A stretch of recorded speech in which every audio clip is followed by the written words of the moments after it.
Hello दोस्तों, सबसे पहले तो आपको होली मुबारक हो। आप सबको खुशियों के रंगों में सराबोर हो जाए और धूम के होली मनाएं। आइए जानते हैं 2024 में होली कब है और मुहूर्त क्या है।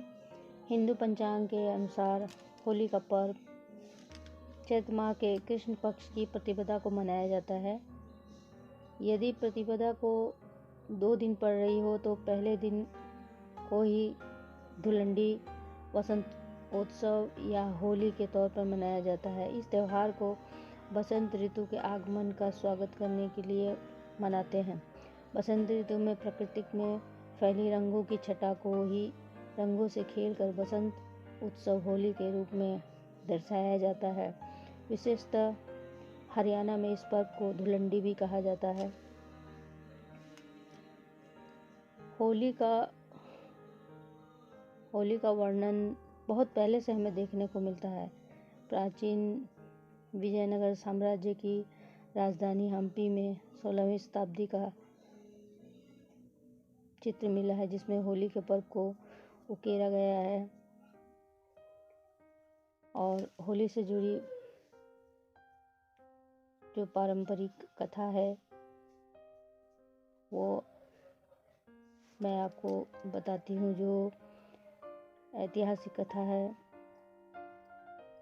जो हमें सीख मिलती है जिस पर्व को मनाकर।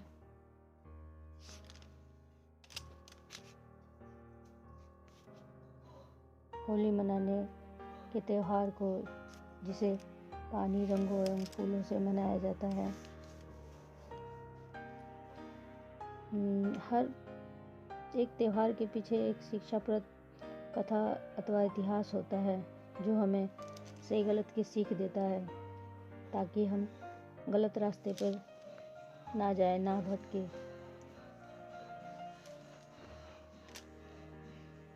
होली के त्यौहार के पीछे भी एक कथा, पौराणिक कथा है। हिरण्यकश्यप एक राक्षस था जिसने संपूर्ण पृथ्वी पर अपना आधिपत्य कर लिया था। इस बात का उसे बहुत घमंड था और वो अपने आप को भगवान विष्णु से भी श्रेष्ठ समझता था। वह स्वयं को भगवान विष्णु का शत्रु मानता था, इसलिए उसने यह ठान रखी थी कि वो किसी को विष्णु पूजन नहीं करने देगा और जो करेगा वो उसे मार देगा। उसने सभी विष्णु भक्तों पर अत्याचार करना शुरू कर दिया।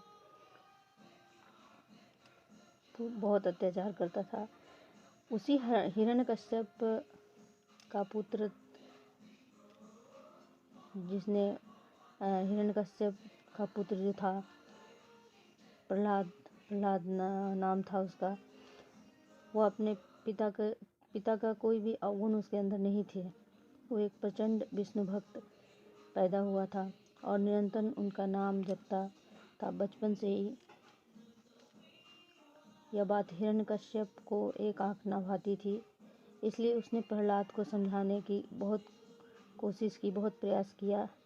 सब विफल हो गया होने पर उसने अपनी ही पुत्र को मारने का निर्णय लिया, जिसके लिए उसने अपनी बहन होलिका को बुलाया। होलिका को आशीर्वाद था कि उसे कोई भी अग्नि जला नहीं सकती, लेकिन अगर वो इस वरदान का गलत उपयोग करेगी तो स्वयं भस्म हो जाएगी। भाई की आज्ञा के कारण बहन होलिका अपने भतीजे प्रहलाद को गोदी में लेकर लकड़ी की सैया पर बैठ जाती है और सैनिकों को लकड़ी में आग लगाने का हुक्म देती है। प्रहलाद अपनी बुआ की गोदी में बैठकर अपने आराध्य देव विष्णु का नाम जपने लगता है और विष्णु भगवान भी प्रहलाद की सच्ची और निष्काम भक्ति के कारण उसकी रक्षा करते हैं। इस कारण होलिका अग्नि में जलकर भस्म हो जाती है। इस प्रकार होलिका अग्नि में जलकर भस्म हो जाती है